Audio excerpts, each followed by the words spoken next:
જો x જેમ y બરાબર 4 જેમ 5 હોય તો 2x પ્લસ 3y અને 3x માઇનસ 2y નો ગુણોત્તર શું થશે? તો મિત્રો અહીં આપણે ગુણોત્તર મેળવવાનો છે.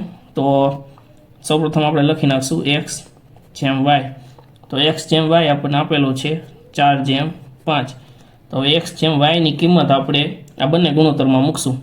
તો પહેલું ગુણોત્તર આપણને આપેલું છે 2x પ્લસ 3y અને આનો ગુણોત્તર મેળવવાનો છે એટલે આપણે વચ્ચે જેમની નિશાની, અને બીજું છે 3x માઇનસ 2y.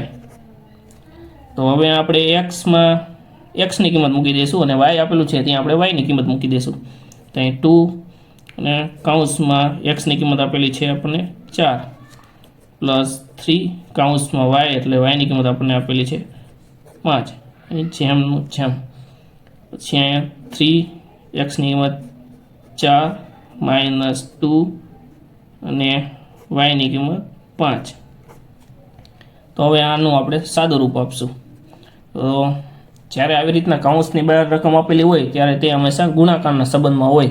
જ્યારે વચ્ચે કોઈ નિશાની ન આપેલી હોય તો તે સંખ્યાને હંમેશા આપણે ગુણાકારના સંબંધમાં છે તેવું માની લેશું. તો 4 ગુણ્યા 2 એટલે 4 દુ 8 પ્લસ 3 પંચું 15 જેમ 3 ચોક 12 માઇનસ 2 પંચાને 10.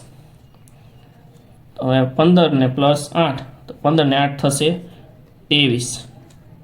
જેમ 12માંથી 10 જાય તો 12માંથી 10 જાય એટલે વધશે 2. તો અહીં આપણને સાચો ગુણોત્તર મળી જશે 23 જેમ 2.